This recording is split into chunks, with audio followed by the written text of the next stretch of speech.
This is lesson 3, solving simple inequalities. So our goal is to solve algebraic inequalities, write the solution set in interval notation, and sketch the solution set. So first off, how do we solve simple inequalities?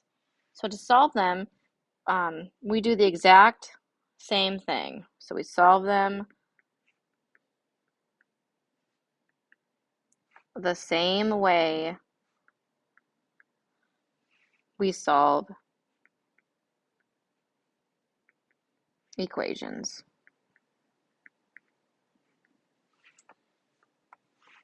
Except for one thing that we do differently.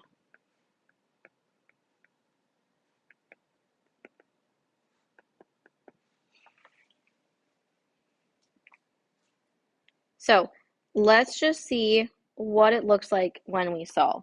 There's different things we can do.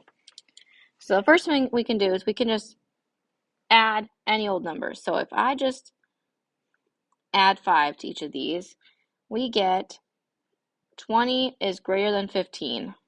And that is still true. Okay, so that operation still holds. We can subtract like normal. So if I subtract 5 from both sides of my inequality, we get 10 is greater than 5, which is still true. If we multiply by 5, we get 75 is greater than 50, which is still true. If we divide by 5, we get 3 is bigger than 2. 3 is greater than 2, which is still true. Now, let's see what it looks like if we were to multiply by a negative 5.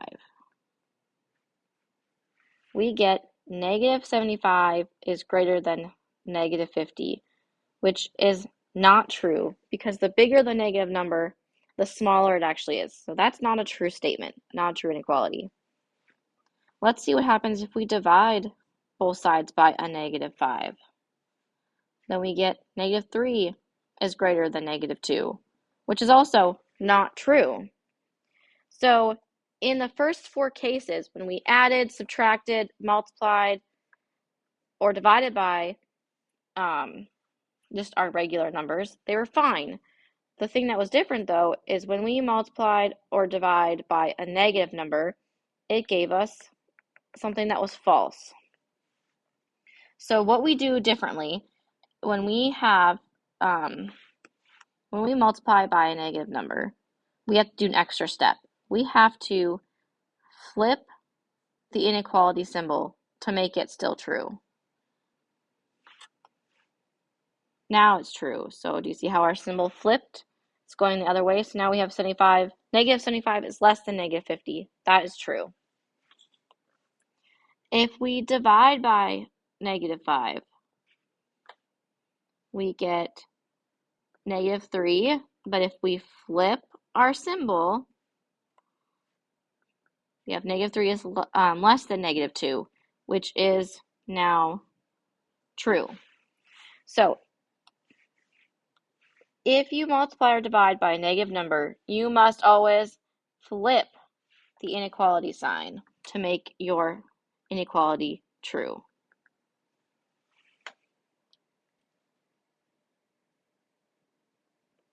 So let's do a few problems. Number 1, so again, we're just going to solve them the exact same way, except for if we multiply or divide by a negative, then we have to do something extra.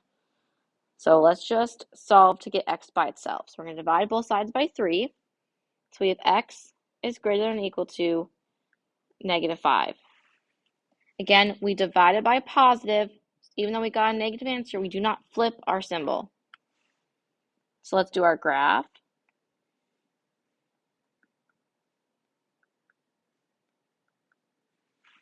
So we have a closed circle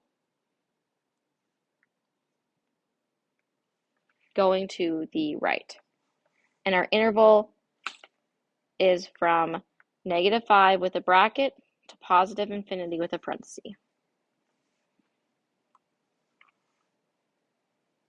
Number 2.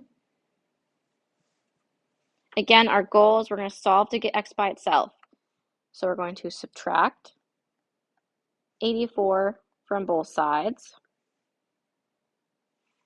So we get negative 4x is less than negative 64.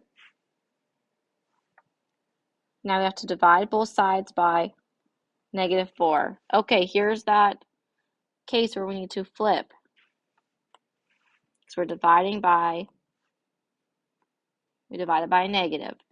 So we have x is now greater than 16.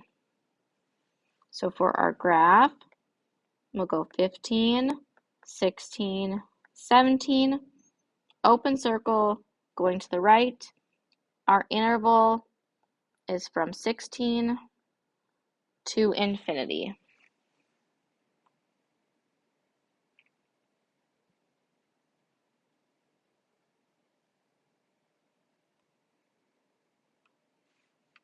Okay. Number 3, again, our goal, we want to get x by itself. So that means we need to move this 4 to the other side. So to do that, we're going to subtract 4 from both sides. So we have negative x is greater than or equal to 4. Now to undo this negative, we have to divide by a negative 1. So that means right here, we're going to be having a flip.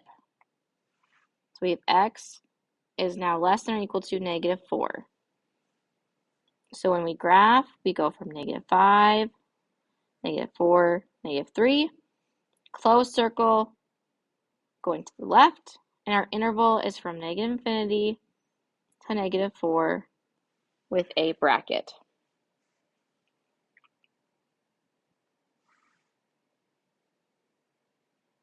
Okay, flip the page. We're going to skip 4. Okay, there's the first 3 if you need to pause. We're skipping 4, flipping to the next page.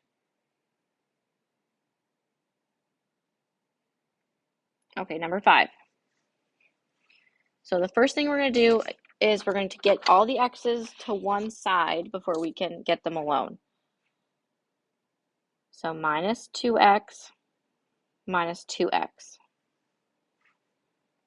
So we have 4x plus 2 is greater than negative 10. Minus 2 from both sides. So we have 4x is greater than negative 12. Divide by 4.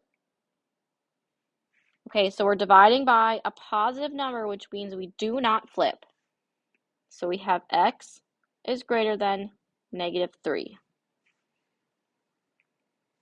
For our graph, we go negative 4, negative 3, negative 2. Open circle at negative 3 going to the right. Our interval is from negative 3 to infinity.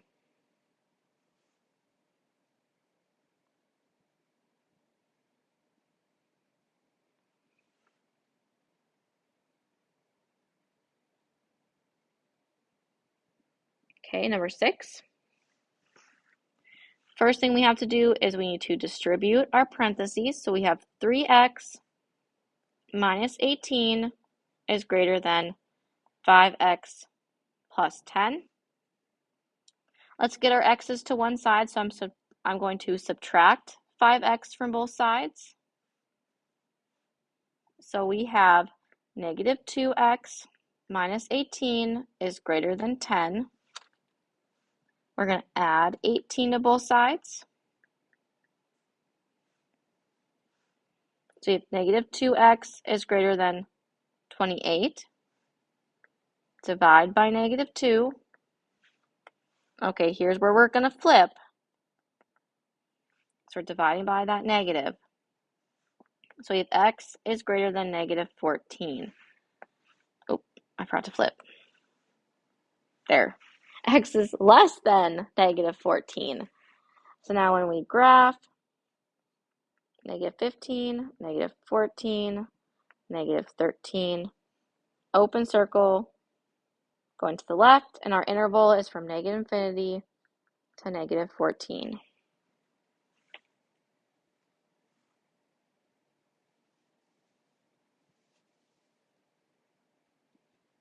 Okay, number 7. First thing we need to do is get rid of our parentheses. So we have negative 5 over 2, or sorry, negative n over 2 plus 5 is less than or equal to 3n plus 9 minus 3n. Next step is to combine like terms. So our 3n's actually are going to cancel each other out. Cancel, cancel. So we have negative n over 2 plus 5 is less than or equal to 9. Next, we're going to minus 5 from both sides. So we have negative n over 2 is less than or equal to 4. Now, to undo our fraction, remember we're going to have to multiply both sides by negative 2. And because we're multiplying by a negative number, we need to flip. So we have positive n is greater than or equal to negative 8. So then our graph, we have negative 9, negative 7, negative 8, closed circle, negative 8 going to the right. So our interval is from negative 8 to infinity.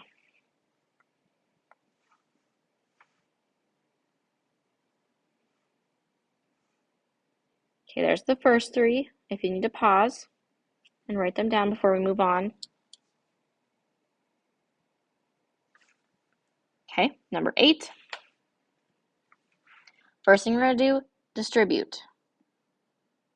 So we have 2d plus 24 is greater than or equal to 2d plus 24. Next step is we're going to get our variables to one side, so I'm going to subtract 2d from both sides. Okay, so what happens here? Our d's cancel, our variable cancels out, so we are left with 24 is greater than or equal to 24. This is true. So if it's true, we have a special phrase for that. It's called all real numbers. This is the symbol for real numbers. It's a special R with 2 lines.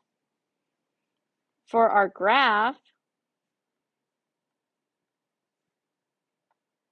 at negative 24, you'd have a closed circle, and since it's all numbers, your graph would be both sides.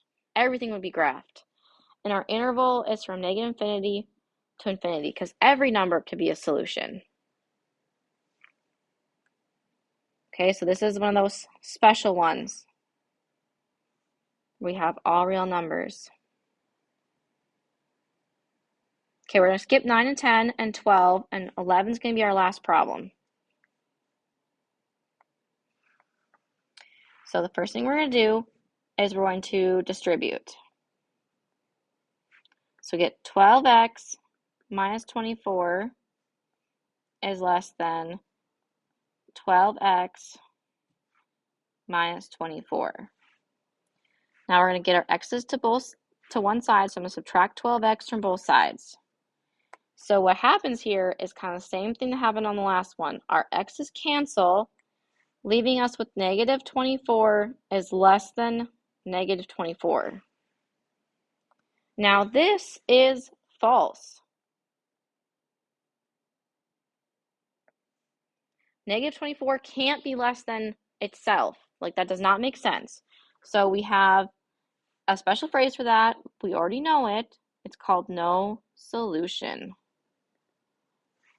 Our graph would just be nothing. We would graph nothing.